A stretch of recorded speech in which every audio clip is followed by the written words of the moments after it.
Welcome to the City of Molalla Planning Commission meeting for Wednesday, July 1st, 2026. Gavel the meeting. Sorry, I'm a little off. So please join me in the flag salute. I pledge allegiance to the flag of the United States of America and to the republic for which it stands, one nation, under God, indivisible, with liberty and justice for all.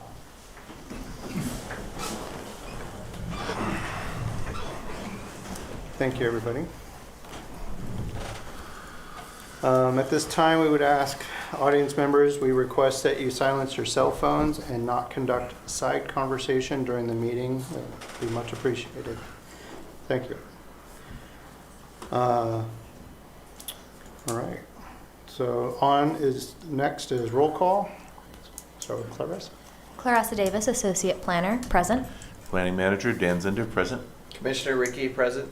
Commissioner Potts, present. Commissioner Ansel, present. Commissioner Eaglebear, present. Commissioner Ornelas, present. City Recorder Christy Teets, present.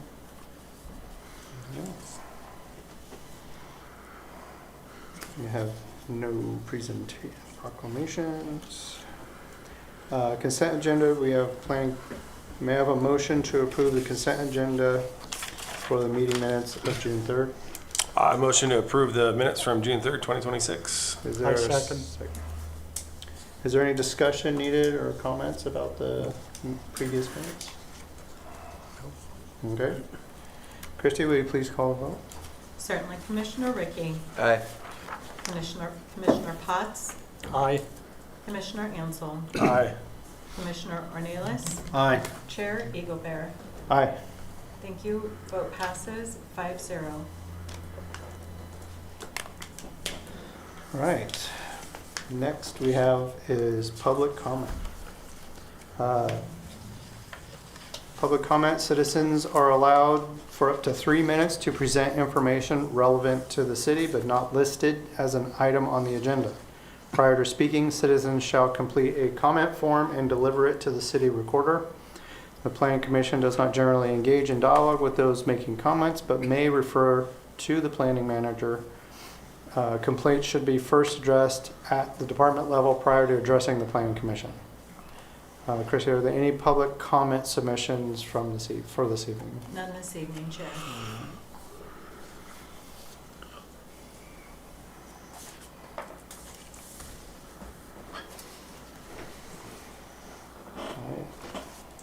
Next is our public hearing segment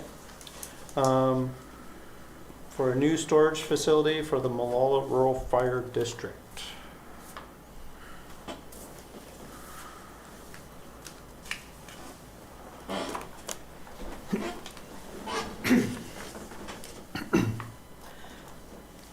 All right, now is the time set for the public hearing to consider a consolidated quasi-judicial land use application. The application SDR 03-2026 and VAR 02-2026 are for a site design review and variance for a new storage facility for the Molalla River District associated with the address 320 North Molalla, I'm assuming Avenue. Now we will proceed with the quasi-judicial land use public hearing, starting with an introduction to the procedures for the hearing. I will introduce the applicable and substantial criteria upon which each case will be decided. Our Associate Planner, Clarissa Davis, will provide a staff report. When the staff report has been presented, I will open the public hearing to public testimony. Members of the public who want to testify are asked to sign in and indicate that they will testify on the sign-in sheet. Come up to the podium when called and give their name, address, and city of residence for the record before they testify. We are asking for your address so that we can notify you of the city's final decision. If you have any written testimony or other evidence to submit, please give that to staff so it can be entered into the record. When public testimony has been concluded, I will close the public hearing and open Planning Commission discussion and deliberation. After the commission is deliberated, we will need a motion to approve, modify, or deny the application. Are there any questions among the commission about the process? No. Okay.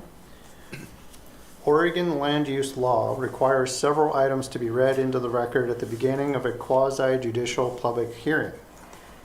Conflicts of interest, ex parte contact, and bias.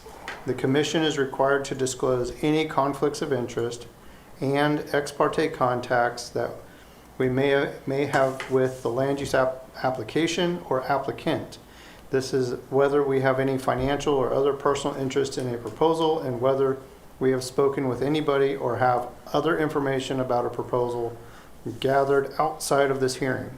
Also, commissioners may only participate if they can do so without undue bias either for or against an application. Do any commissioners wish to make disclosures?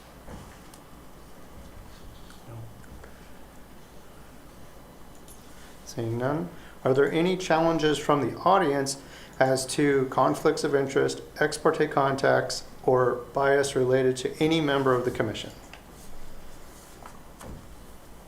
Seeing none. Required statements. The applicable procedural and substantive criteria upon which SDR 03-2026 and VAR 02-2026 will be decided are found in Molalla Municipal Code sections 17-4.2.050 and 17-4.7.040.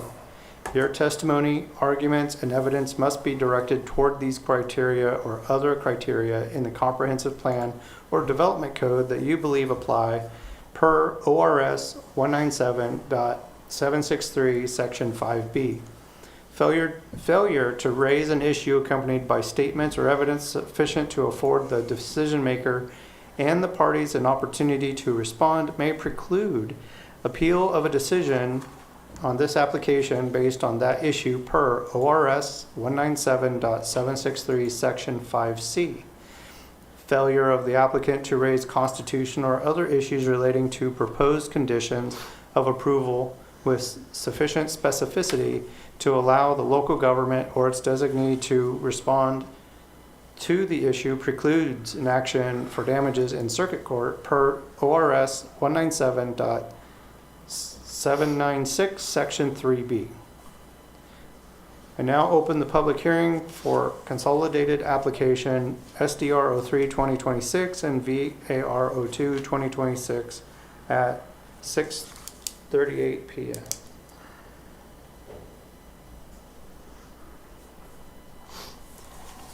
I now call on Associate Planner Clarissa Davis to present the staff report for the application. Thank you, Chair Eaglebear. As we get going here, I'm going to put this up on the screen. If anyone in the audience wants to follow along and access the staff report, you can do so by scanning that QR code on the right or going to our city's website, clicking on today's meeting, and opening the packet document. So as Chair Eaglebear mentioned, today we have a public hearing for a storage building for the Molalla Fire District at station number 82 here in the city of Molalla. This application is associated with project numbers SDR 03-2026 and VAR 02-2026. A little bit of housekeeping as we get going here. We officially submit the written staff report and all exhibits into the meeting record. All right, here's an application overview, and that is a digital rendering of the proposed storage facility. It is associated with the address 320 North Molalla Avenue, but that address specifically identifies the current fire station. So this applicant is seeking to establish these land use approvals to construct this new storage facility on the current fire station site, but to the north of the current fire station building. The applicant has also submitted a variance to request relief from articulation standards.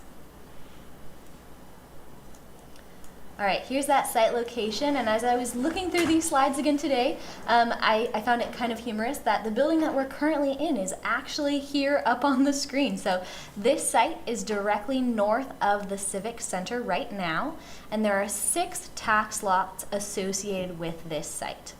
The applicant is mainly disturbing tax lot 086, or parcel number 08600, which currently has an existing residence that is used by the Molalla Fire District and an existing storage building. Additionally, the applicant is proposing to put a storm detention pond on parcel number 09300. This application was submitted on May 11th, 2026, and it was submitted with all parts for staff to evaluate it and was deemed complete upon submission. This is a Type 3 application. As you know, it's here before you today, and the Molalla Municipal Code standards for a Type 3 procedure were followed, including public notice. And this public notice was placed on the city's website. It was mailed to nearby property owners as well as interested parties. It was placed in the newspaper, and a site posting was placed on the property. At this point in time, we have received no public comments on this application. As Chair Eaglebear mentioned, this consolidated application was reviewed in accordance with the site design standard criteria as well as with variance criteria. All right, so there is that North Molalla Ave address where that fire district station is located. It is zoned public and semi-public. One thing to note here is that one of the tax lots, the parcel number 09300, is zoned R3 residential zoning. However, the only thing that the applicant is proposing on this tax lot is a storm pond, and that is an outright allowed use on that zone. To the east here, we've got a lot of commercial zoning. That's going to be Ace Hardware, that shopping center over in that direction. And then to the west, we've got the residential areas as well. Okay, here's some existing conditions and an aerial view of this site. You've got that red roof of the current fire station. Where that red X is right there is a garage / storage building that the applicant is proposing to remove, and that will be the future site of this proposed storage building. The existing residence on that tax lot is proposed to remain. The fire station uses that right now. And here's that site plan that applicant submitted. Number 1 is that proposed storage building as well as some fencing. So this area is going to be fenced off and blocked from the public. They need it to be secured for their use. Number 2 here is that proposed storm pond. When you increase the impervious surface of a site, you need to ensure that water is not running off at a greater amount than prior to the increase in impervious surface. And the applicant has proposed to do this by implementing this storm pond on that lot, which will then be discharged into Kennel Avenue. The number 3s here mark existing accesses. There are 2 accesses onto North Molalla Avenue, and there is 1 access onto Kennel Avenue as well. And then the existing fire station is also on this site plan. All right, as I mentioned, the applicant has applied for a variance to request relief from articulation requirements, specifically the requirement that states that buildings need 1 break per every 30 feet of frontage of the building, and this break needs to be not less than a depth of 24 inches. The applicant has stated that as an essential facility, they are required to meet more stringent seismic standards, and this is not as easy to do, or it's easier to do these with rectangular building forms, and this limits their ability for articulation methods. However, the applicant has stated that they are providing a variety of materials, colors, textures, trim details, and facade treatments to increase interest in this building. All right, next we're going to look at some elevations. The east elevation here is what is facing North Molalla Avenue, And I will note that this east elevation is going to be behind the existing residence, behind that fence that we saw on that site plan, as well as over 100 feet back from that North Molalla Avenue property line. That elevation includes 2 clear story mezzanine level windows that are required via building code and 1 transom window over the door. The applicant has requested to utilize an exception in the window requirement code, and to meet the transparency requirements, they are looking to include faux windows due to concerns they have with security as well as with UV rays damaging their equipment. The west elevation on the bottom there faces Kennel Avenue, and it is over 150 feet away from Kennel Avenue and also behind a fence. Here are those north and south elevations. That north elevation is going to be facing the residences to the north of the site, and the south elevation is oriented internally to the site and kind of oriented towards where the current fire station building is located. The applicant submitted a transportation analysis letter that was completed by DKS Associates, which found that 0 additional trips for the storage building were projected, and city engineering has accepted this transportation analysis. All right, we're going to dig into some highlights from the conditions of approval. I will note at this point in time that this is an already developed site. It has existing accesses to the streets and to the frontages, and that the frontages are built out. Additionally, it has internal site circulation, and the conditions of approval are not as many as you would see on a site that was an empty lot and was coming for a complete site design review. So the first 3 are pretty common. We require these for all of our site design reviews. It's emergency access, building codes, and fire code standards must be met, as well as building permits and occupancy approval from Clackamas County, as well as a 10-foot public utility easement. The next one, the applicant is required to record electrical and storm easements for crossover lot use. Because this is not 1 lot, there are 6 lots, they will need easements in place for this crossover use. Additionally, the applicant will be required to submit storm designs during civil review that meet public works standards and pay all system development charges. We've got 3 ongoing conditions of approval next. We've got our no visual obstructions in the clear vision areas, landscaping maintenance, as well as fence maintenance. Based on all of this, staff hereby recommend that the Planning Commission approve SDR 03-2026 and VAR 02-2026, subject to the conditions of approval found in the staff report. At this point in time, I'm happy to answer any questions you have on the application, and I will note that our applicant is here tonight and will be presenting to you after. I don't have any questions. Got nothing. Nothing. Doesn't appear we have any questions. Okay, thank you. At this point in time, can I turn it over to the applicant? No, I gotta. So excited. I was. Sorry, guys. Okay. Thank you for your report. All people speaking before the Plan Commission must state their name and address for the record. Is there any written public comment for the record? And there is none. There's none, yeah. Right.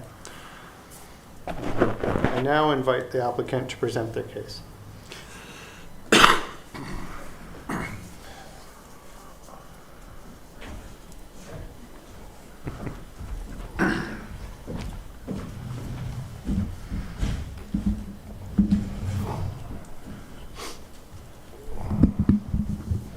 Did you need our address also? I'm sorry? Did you need our address? Well, just in case company address or Yeah.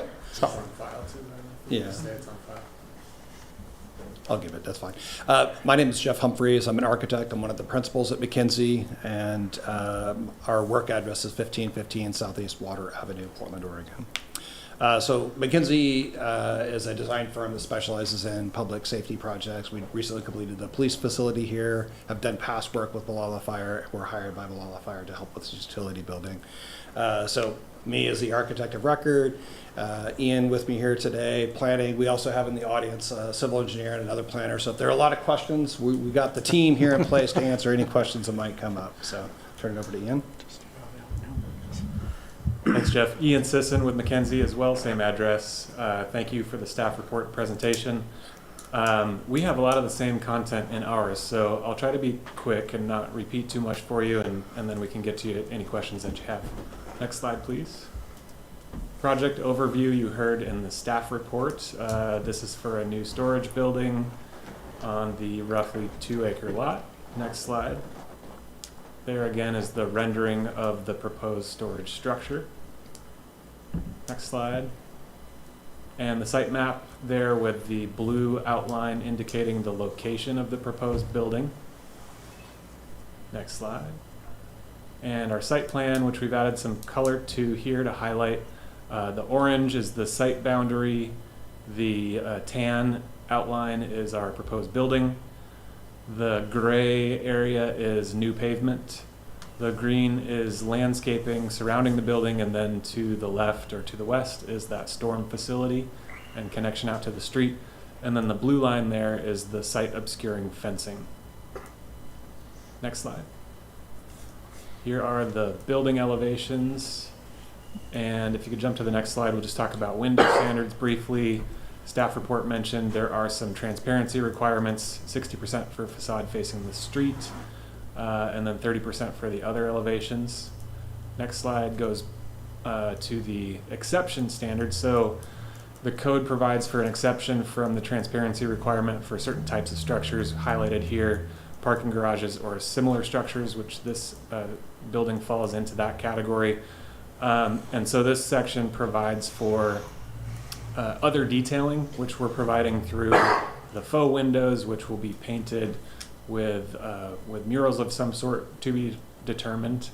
And then some additional basis for that exception would be stored safety gear, PPE, which could be damaged from UV, and then also security reasons. Next slide, again, is the elevation. So you can see there the gray panels on 3 of those elevations where we're proposing faux windows to represent sort of the scale and size and location where you might normally see windows. And again, those would be painted with some sort of to be determined mural. Next slide.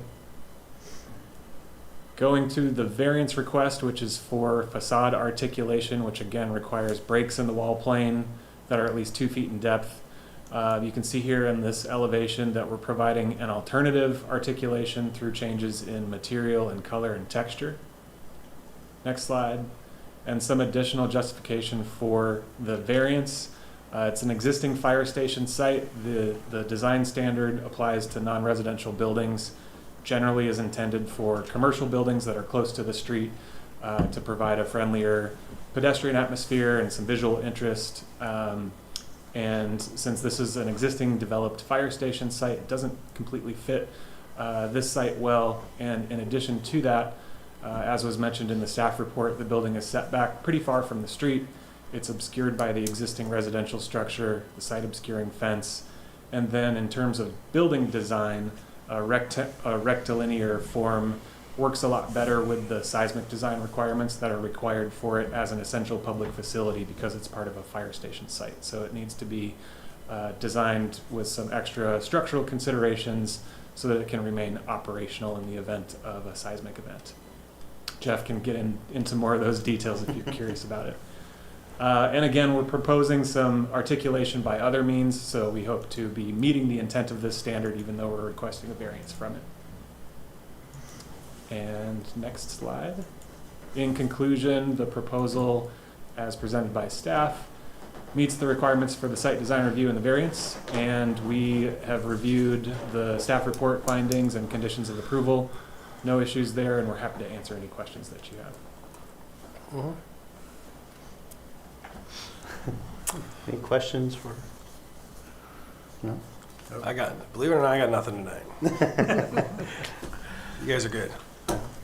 All right. For- Thank you very much. Thank you. Thank you. Thank you.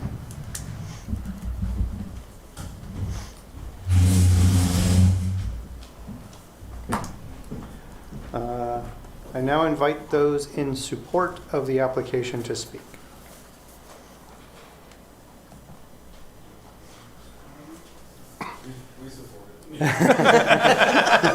There you go. I hope so.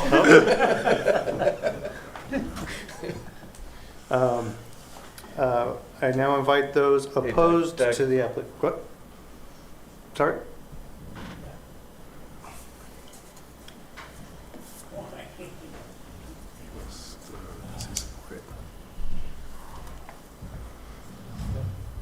Hi, my name is Greg Hart. My address is 405 Candle Avenue. I'm not against this proposal. I am sort of ignorant about it. I got a letter in the mail showing that my house and property is in the middle of all of this. And I was sort of confused that what's the pond gonna be for? Is there gonna be a flood problem? Is there gonna be a lot of constructions and things that are gonna interrupt the area around my house? Maybe these guys know? Yeah, we can speak to that.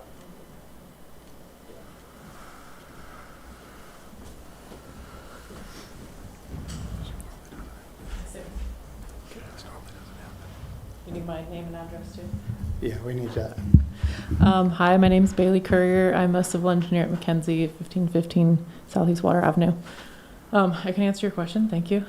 We never get engineering questions. It's not a very big pond. Don't be scared. It's only a couple feet deep. And the intent of the pond is actually to capture the stormwater from the extra impervious surfaces that we're adding to the project. So rather than letting it drain off of the new pavement and new roof, maybe onto your property, we'll be collecting it in that storm facility. It's sized to collect all the water from that impervious surface, and then it will be drained through an outlet to the public storm system. Okay. Is there anything around the pictures that you were showing up there on the screen? I couldn't see very well back there. I've got some cataracts, so I couldn't, focus on anything out there where the buildings are going to be around the place. On the south side, where they do a lot of training and stuff like that, is there going to be building on that side too? So the building is only going, currently there's a structure there adjacent to the residential kind of house. Have you seen that building? Could you It's a pull that garage, up? yeah. Yeah, on Molalla Avenue. Yeah, you can see it from there. They'll, I think he's bringing up a picture. They'll demo that. Oh, thank you. Oh, There you go. yes, there we go. One back. Oh, okay, thank you. Yeah. I'm not sure. Where are you?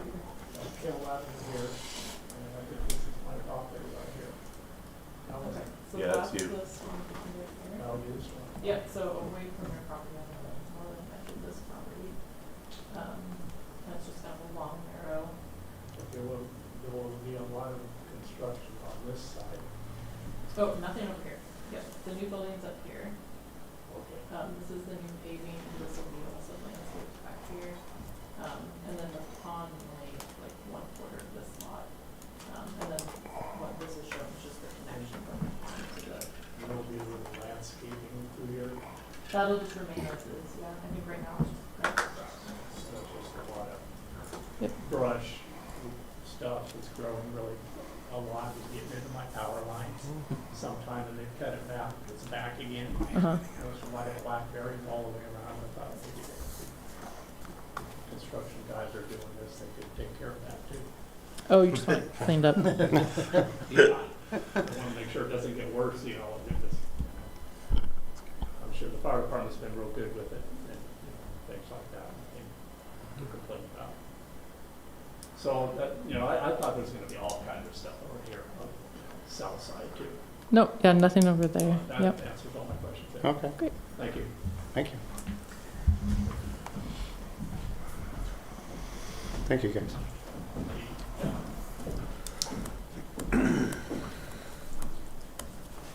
Okay. Invite those opposed to the application to speak.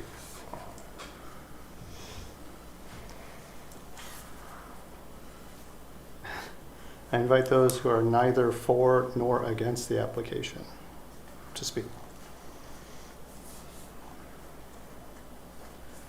Invite any public agencies to comment.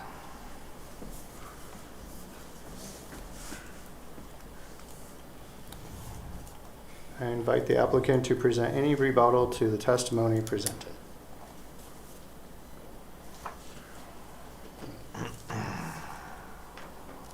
All right.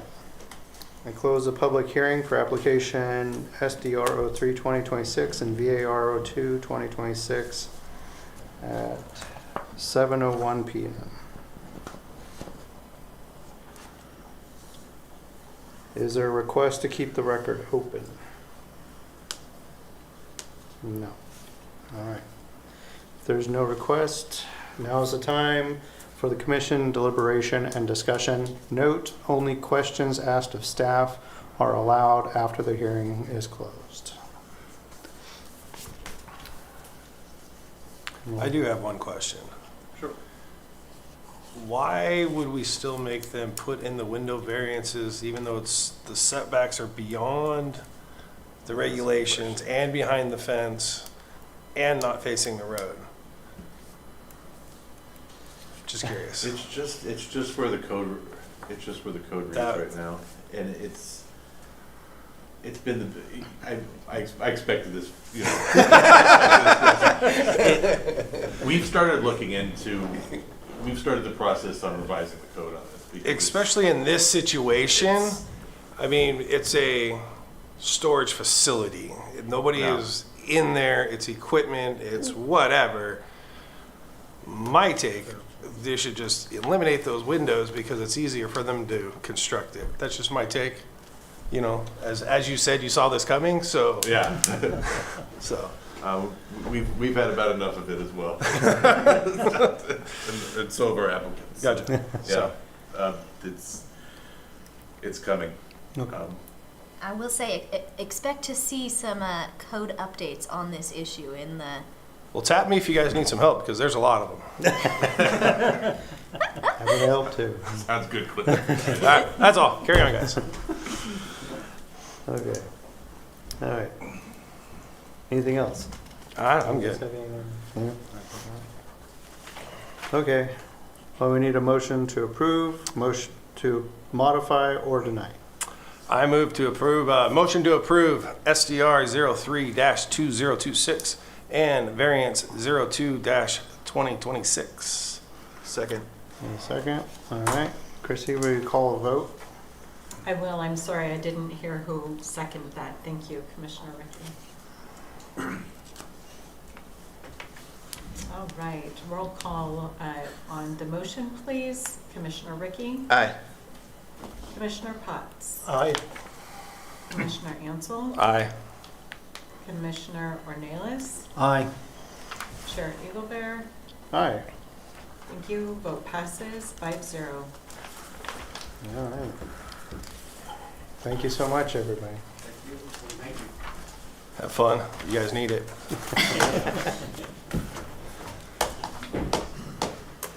Okay. Now we are going to be moving on to our general business. It appears we have a zone change information. Mhm. What it says here. Okay. Yes.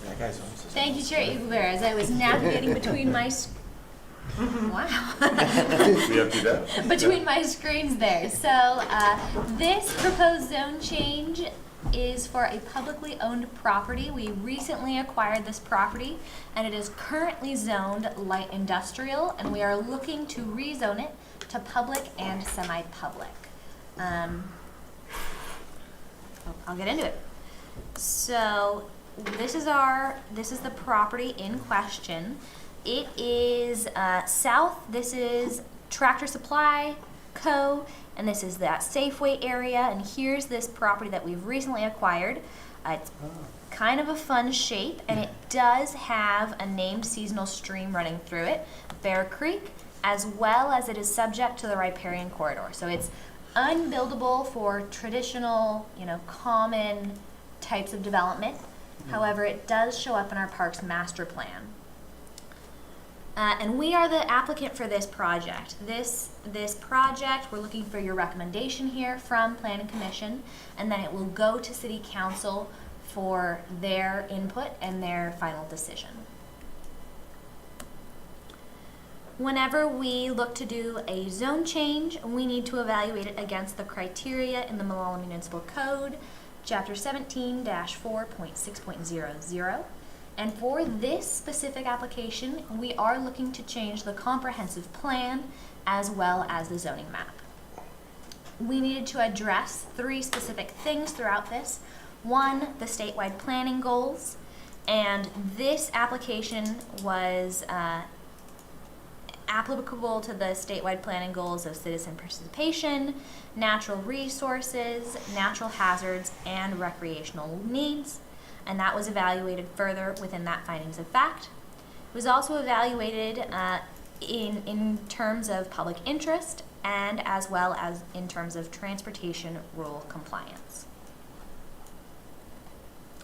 As I mentioned, this site is featured in the adopted 2025 Parks, Recreations, and Trail System Plan.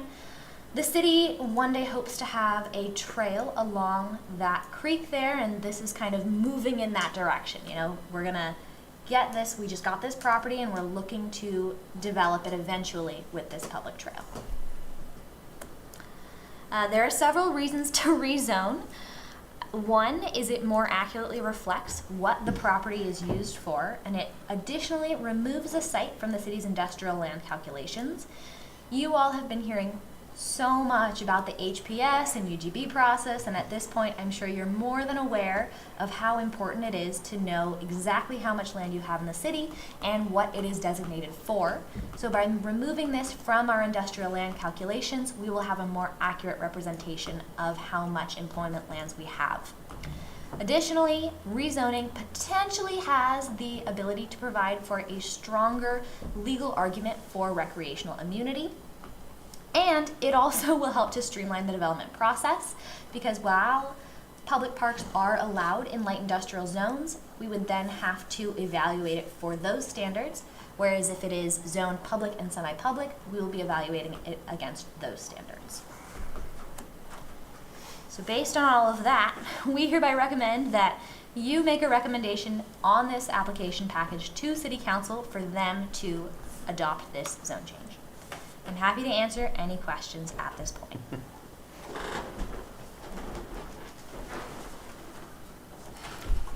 Who filled out the application for it? Mac did. No. Who signed off on the application? Mac did. I just said the city applied for this. I am just joking. No, it's fair enough. I I'm did just have joking. to read that. And I'll let you know, Clint, I wasn't informed that it was coming in before it came in, and had to go say, well, wait a minute, what is this? No, I got nothing. Just, this is good overall for the city. Yeah.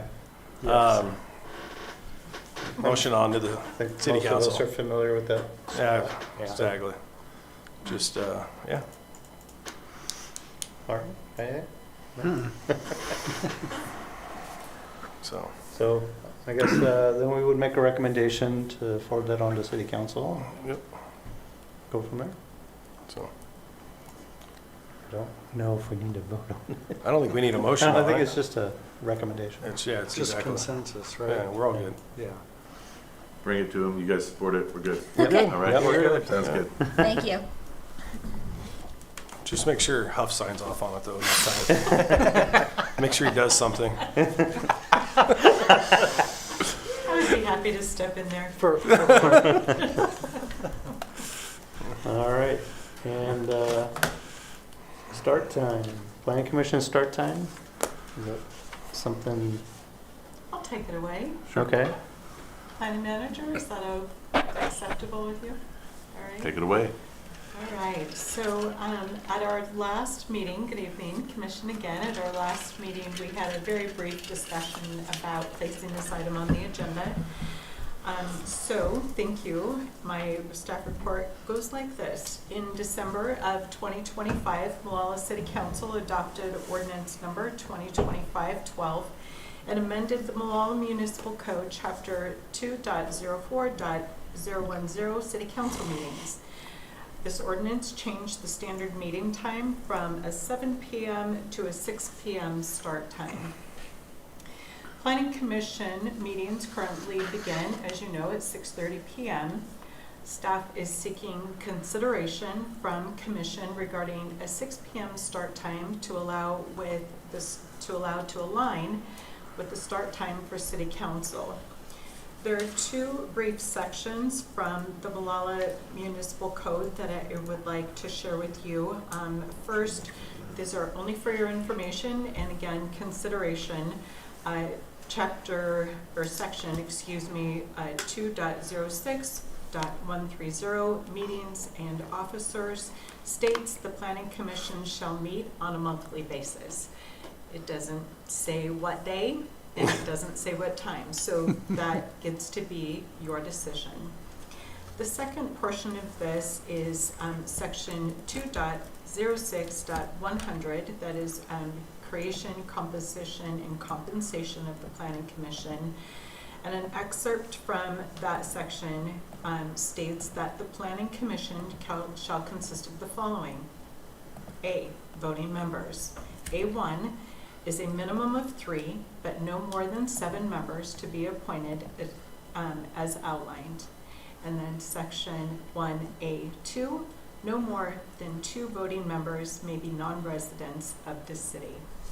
So with that, I will turn it over to Commission for discussion. Thank you. I'm okay with starting at 6 o'clock. I think the only person here might be Ricky because he mentioned something last time. It's just, I wouldn't be able to make it in time. If that's what works best for you guys, by all means, do what works best for you, but I would have to step down. Yeah, I don't have a problem starting with 6 o'clock. That seems keeping along with the city council, kind of that unified process for the cities. I think it's a staff expensing cut too. They don't have to stay on as long if we go to 6. The only thing I'm concerned, if we do go to 6 right now without another seat, like Ricky said, he would have to step down. We'd really be down 2 members then. That doesn't look good for us. Well, I've seen that they've been trying to recruit for that pretty heavily. And it's been unsuccessful 7-8 months now, quite a while, whatever it is. But just thinking this out loud, if we don't lose a member, why don't we push this until we get a full seat so Ricky can still attend the meetings for us? Well, even if Commissioner Ricky steps down, we'll still have a quorum if Connie shows up, correct? You want to take that chance? I don't. Because what if you were sick one night? And what if I was sick the same night? Just saying. Well, I don't think that would happen, but I mean, my concern is just make sure that we have a quorum. Other than that, I mean, if that means, Ricky stays, that's fine too. Yeah, maybe she's about to say the same thing I was thinking. A quorum, if you move for this and there is a loss of a commissioner, your quorum becomes 3. Right. Exactly. Yeah. That's what I was saying before. Yeah, exactly. And I think when she read the rules of it earlier, that clarified it. So you'd still be okay. It'd basically be as if it didn't exist because you'd be down to 5. You'd only need 3. My question is, this a decision has to be made tonight? Not at all. Because I'd like to get Connie's input, Certainly. personally. Okay. Also, And she's probably busy with rodeo stuff. she's probably handling our Would you lovely rodeo. There's an option to carry this over to the August meeting Okay. if you'd like to continue the discussion then. I personally would like to do Yeah, sure. That sounds good with us. Yeah. I'm good Yeah. with that. Sounds good. All right. Thank you. Commission.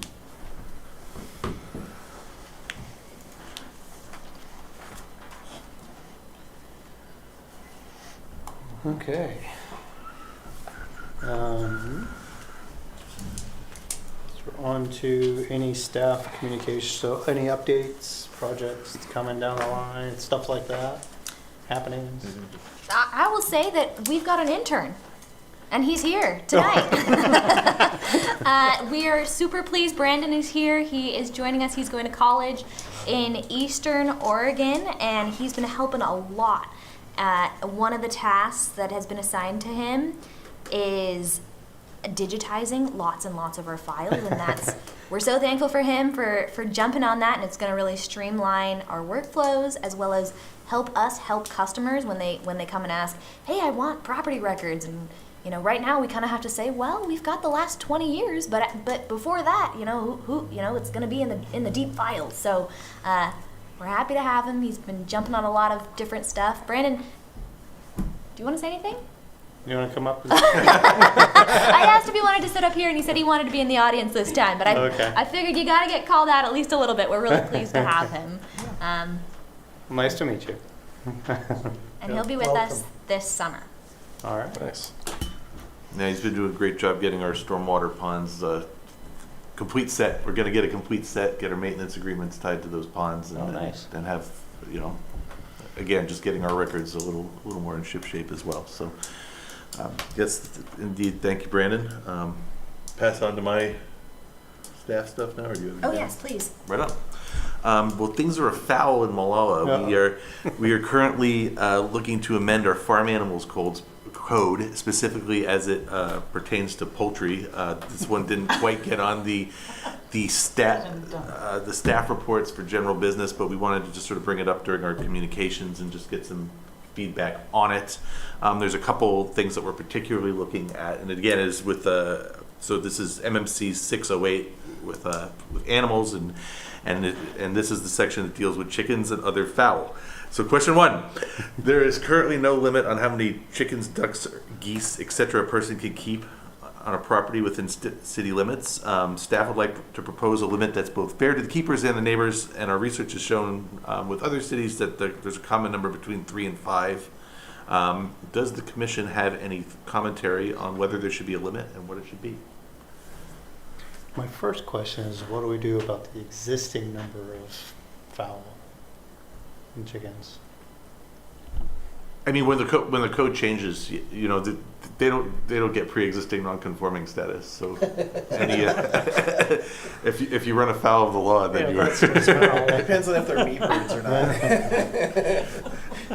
Then if at that point you had over whatever the number is, you'd be in excess of the law, and So you're asking for a hard number, not like what if they have a really big property in town? Well, so that was the other possibility. Chickens number 3 per square foot. chickens per square foot might be a hard one to enforce. Yeah.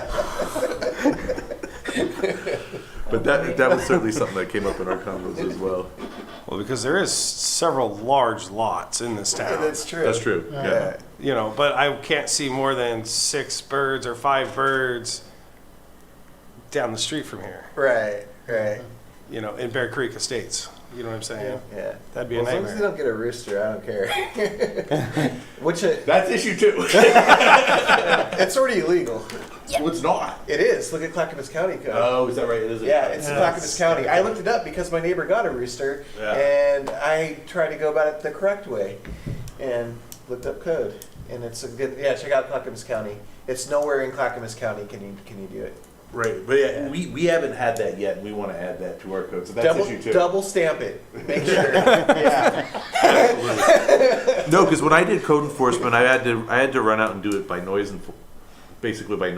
We'd eventually poke and prod it, but just something that says no roosters. It's that. That's about as clear cut as it gets, huh? Yeah. So. Yeah. Yeah. It's already. Yeah. Go check out Clackamas County. You can probably copy it and paste it in. I had a feeling issue 2 would come up during issue 1. I I heard one today, and it's just like, come on. I don't know enough about chickens to say if the I don't know enough about it I either. can't speak Yeah. to the raising and all that of having chickens and other fowl. What I can kind of, just through my own personal experience, is my granddaughter's school has chickens on their Yeah. property. It's here in the city limits. And she's like 4.5. She goes to the preschool. And they have chickens. And they have, right now, I think I counted about 8 or 9 that they have in a cage for the kids to learn from and help with and stuff as part of the educational aspect. Would there be any exceptions in that regard or anything like that? There could be. That's So, Because that would limit the school ag program if they were to ever do anything too, yeah, because they're within the city limits, the high school. right. So just my initial thought, just from personal experience. But that's a great point though. Yeah. So put in like a clause, something that allows for Yeah. written permission from Dan Zinder. Chicken exceptions. The foul well, because then that also creates a fine line if you think about it though, because I mean, what classifies a school or a training facility? Well, I think they're gonna have to be registered with Well, the that could state or be something. yeah, exactly. Okay. Yeah, it could also be zoning based, so, residential areas that have people living in them 24/7 and have a lot of people around them, potentially are restricted to this number, and then you've got maybe your public, semi-public zoning or Mhm. commercial zoning where daycares are usually located could have an exception in that capacity. I think it's a residential daycare personally. Mm. Thanks for that So- clarification. Yeah. You could have special events. Have you guys looked at other cities or at what the county has to say, what they run with? And this has gone more through code and through MAC, but my understanding is like 3 to 5 is what they typically allow. Okay. I get this sense with this is like, roosters are a problem. Like roosters are a problem no matter what. Yeah. This is one of those things where it's like a couple rotten apples spoil a bunch in terms of keeping a lot of chickens. Absolutely. In the Right. way that stinks, and like a lot of people are doing it. Right. Obviously. It's not an issue. And, yeah. Yeah. I think potentially something else to add is, we've got enough code cases that were really complaint based and driven, and when you get complaints and you see, oh, maybe there's many, that's something that's easier to identify than an odor test or some of these other more nebulous standards. Yeah, I see what you're saying. Well, that's my thoughts on it. As you've discovered, I'm very familiar with certain areas, limits, things like that. So I get it. I think if we're going to put a hard number, I think we skip the trend and go to 6, just because. I mean, what are you going to do with 2? Right. Granted, you're going to get a lot, but I mean, some people do it for multiple reasons. Right. 6 is a good even number to deal with versus 2, 4, or 3 or 5 or. Right. And you're saying like this would, I think Clarissa was kind of pointing out that it would be more of a nuisance thing, right? So like, if they had whatever number, as long as, no one's calling in about chickens flying over the fence or doing, whatever chickens do.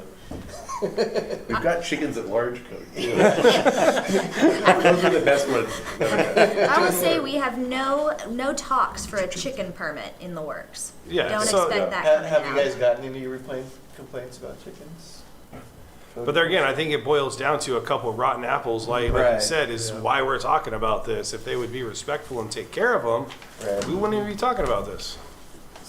So I think that's basically how you figure out about it. Yeah. Like when I did it, the ones that we always got was chickens at large. Once the Right. chickens got out and going, Right. you had a couple where they just didn't keep the yard well, and it just stunk. Right. And then my understanding is there's been like one where It's natural fertilizer They though. had a bunch of them for feed or something like that. Yeah. And I think that didn't smell too good, and the neighbors called it in. So I think that's when it would So come it's up. more about the odor than anything else, It's probably. noise, or just why the heck do you have 100 chickens in your garage? Right.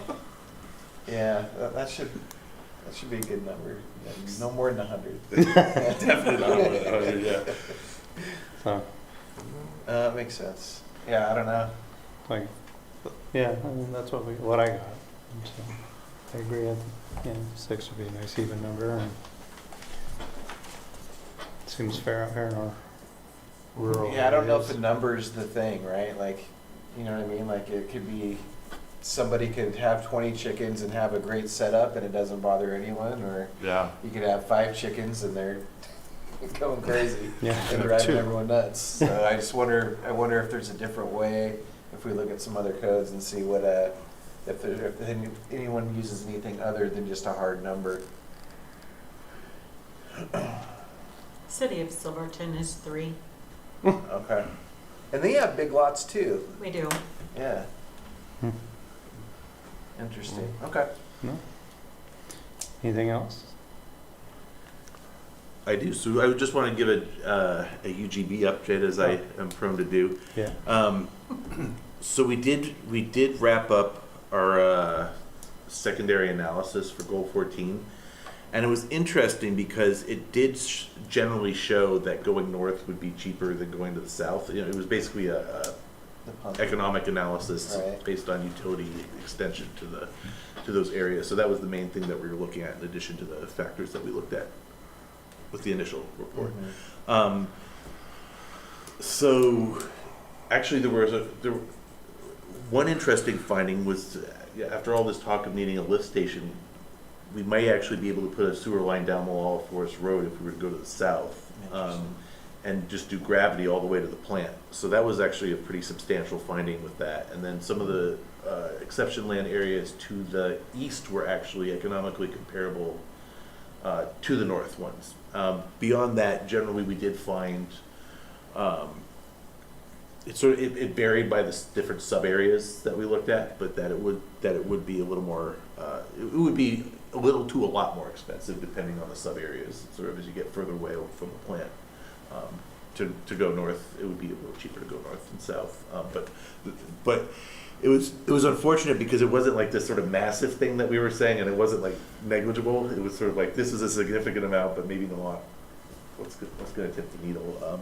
So in the next week or so, I'm going to sit down with our consultant, Violet Brown, the 3J consultant, and we're going to sort of map out what we might have as a UGB from there.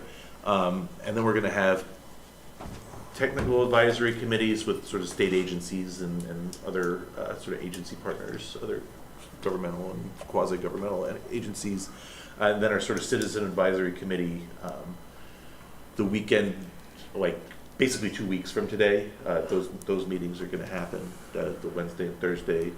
And then the Monday after that, we're going to have a big town hall on Monday, July 20th from 6 to 9 for those of you listening at home. Feel free to come by, comment on our urban growth boundary amendment. And we plan to post on the Molalla Current roughly a week from today. So this is all coming to a head this month with some public discussions, and then from that we'll sort of take in all the public commentary, synthesize that, and bring an amendment for commentary from Planning Commission September 2nd, City Council September 23rd. I believe those are the Wednesdays, the first and fourth Wednesdays of September. So this is all coming down the pipe and coming to a conclusion. And then, assuming that goes smoothly and we adopt, we bring it to Clackamas County before the end of the year. So it's almost over. But yeah. UGB stuff coming your way soon. Right on. And that's what I got. Okay. Very cool.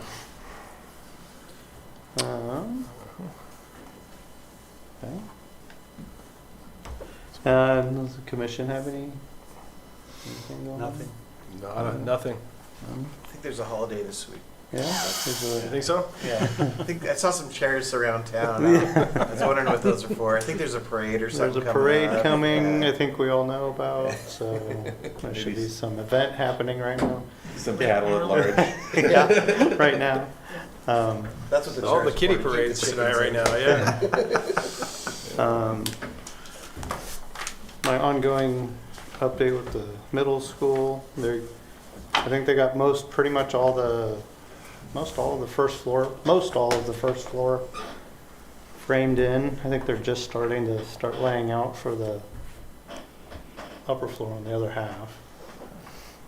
And then they're doing a lot of digging out front where the parking is going to be right now. Storm sewer. And I think they just did curbs actually today on Leroy on the school side of the street. Nice. So, and then Lynn Lane's got their curb, or their runoff curb put in. Right. So they're just trucking along, and then they've dug up all along on the east side of Leroy and put gravel packed ready for receiving curbs and sidewalks. And Pence keeps telling me they're going to be digging in front of my house soon, but they have yet to start, so that's okay. But yeah, we're all, the road's getting a lot of attention right now, so. So be prepared if people are going around the middle school up and down Leroy, it's going to get closed off here real shortly, a little bit. So, other than that, I don't have much else. All right, well, then with that, is there anything else for the good of the order? Nothing. Then seeing nothing, I adjourn this meeting at 7:31. Thank you all.